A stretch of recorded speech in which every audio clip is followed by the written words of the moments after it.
Josh Mammoliti. I'm the CTO and founder of the Blue Space. Yep, that's it. What else am I?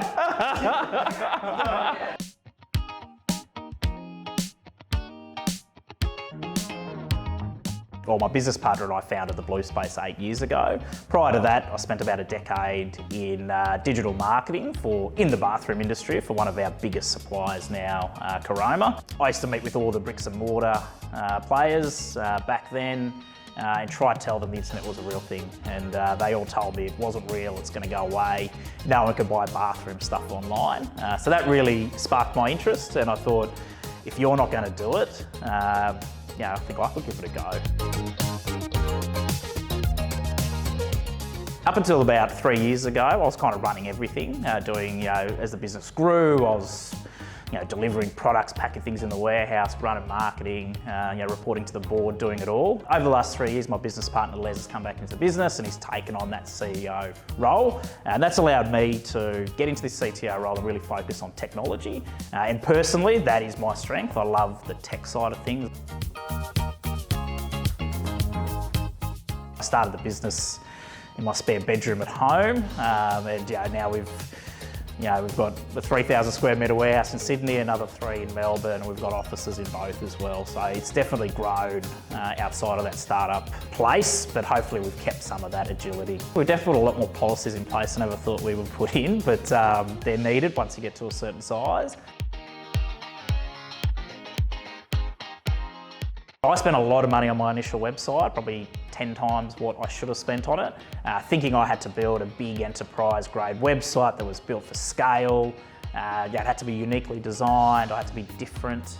What I found probably a couple of years in was we pulled all that out and went to a different platform, which is Shopify Plus that we're on now. And we found that something that was a bit more agile and a little bit more build something, see if it works, build something else or build on top of it. We found that was a much better approach. And our success online has really been just building a team around that website that constantly delivers improvements. Early on, probably not too much, but definitely midway through sort of our business journey, we did decide that acquisitions were going to be a key driver of growth for us, so we did. So our website technology platform Shopify has some very good multi-site capability. Everything we built in the back end has always sort of catered for that as well. And we're putting in SAP as our ERP system, which is quite easy to onboard other businesses too, if we do go down that path. And our warehouse management system we're putting in place as well, also key to that strategy too.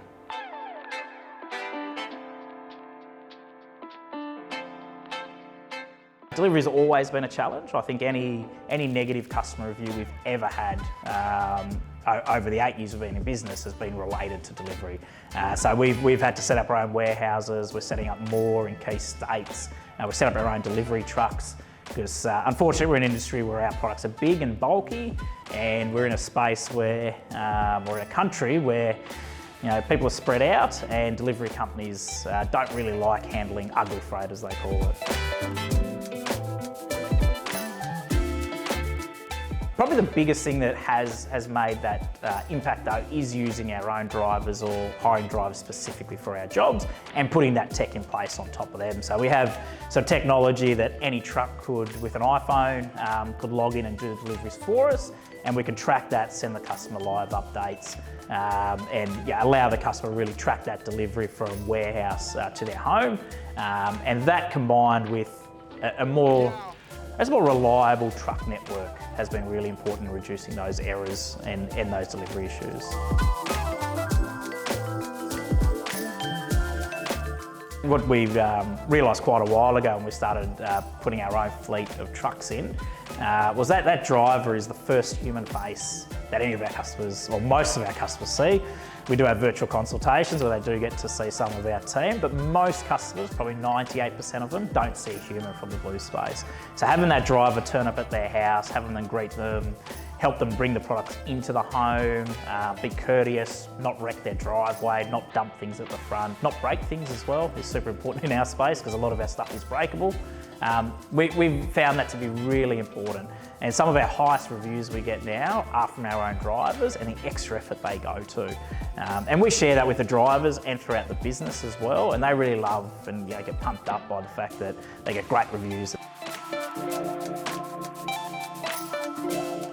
We try to stay quite high level across the business. Things like conversion rate, average order value, the lifetime value of the customer, obviously how many customers we're getting to the website and where they're coming from. They're real key metrics for us. We also track things like our email list growth, how many SMS numbers we're allowed to send things to, how many social followers we have. Not that it's a numbers game, we really want to have the right people coming that are engaged, want to buy online or have an interest in buying online, and really want to hear from us as a business.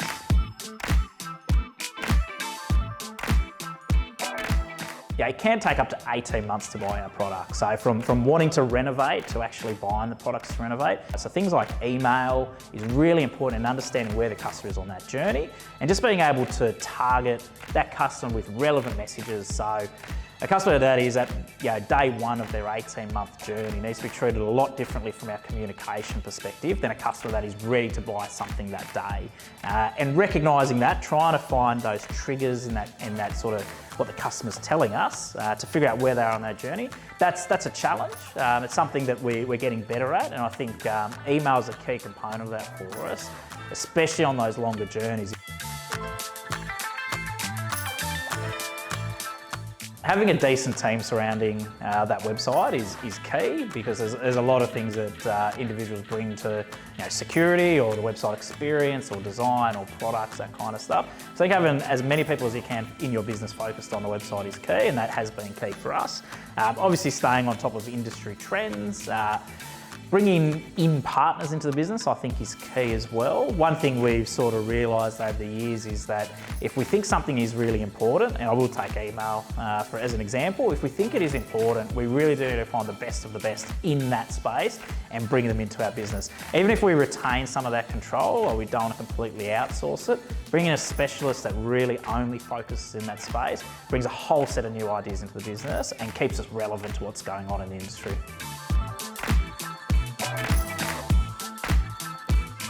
As we've gotten a bit deeper into Klaviyo as our email platform, we found going from general sort of emails and general campaigns down to really specific flows that really match where that customer is on their journey. We found that move to that really granular level has helped increase our average order value. So knowing where a customer is on their journey, what sort of products they're looking at, combining that with the knowledge we've got within the business of what they should be buying next, has really helped us to customise those flows to that individual customer, and we believe that's what's helped us increase that average order value. Even pre-COVID, we were doing virtual design consultations, and I guess where that came about was we try to understand the consumer behaviour around wanting to go to a showroom and talk to somebody, and what is it within that interaction in a showroom that they're missing online. Our CX team we've got a number of interior designers that work for us within that team, and we find them to be highly valuable. Customers in this space, when they're spending $10,000, $20,000 on renovation products, they want to make sure they're making the right decision. And what the virtual consultations have allowed us to do is really bring that interior design team to the forefront and allow them to interact with customers and give that customer that personal service that they wouldn't otherwise get with an online experience.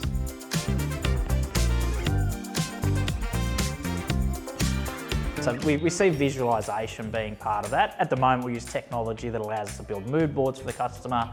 We want to build virtual spaces for them or 3D spaces for them to see their products in their space. And then also just how we put technology around the experience as well. So probably the post virtual consultation experience, how we can use email, SMS and other things to really help close out that experience for the customer and keep them engaged with our brand post that experience, and then obviously to conversion and post-conversion as well.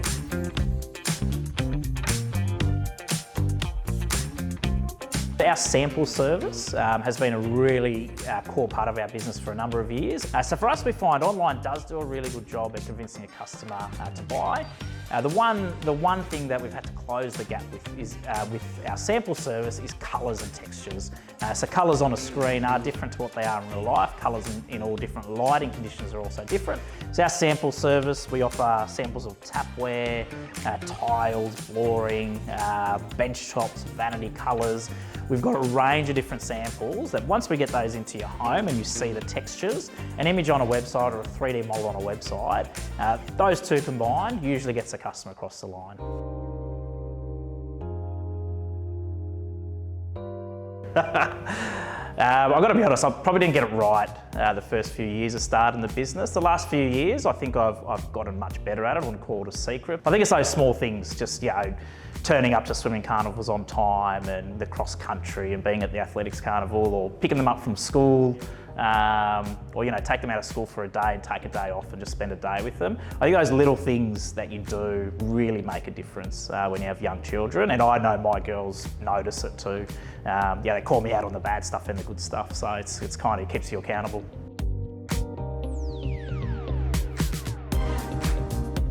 Don't do it? No, I'm joking. No, don't.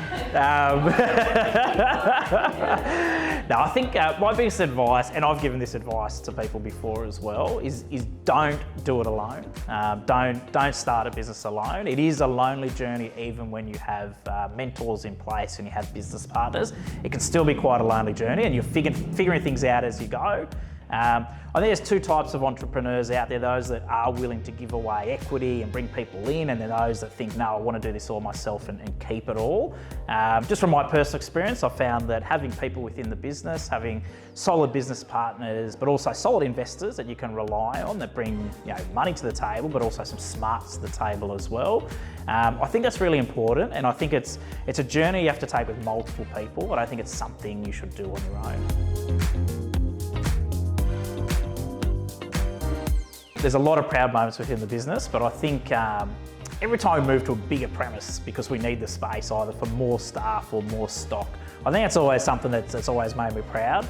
The business started in my spare bedroom at home, and every time I move to a new space, I always find myself walking into a huge empty area and just thinking, wow, this is sort of come from something so small. So I think every time we see growth, every time we have full company catch-ups and you see 50 plus people in a room, that makes me proud that I can have that kind of influence on people and I can employ so many people, and that the business has come so far in such a short period of time. Congratulations, mate, on your success. It's been a remarkable journey. No, thanks, mate. Appreciate it.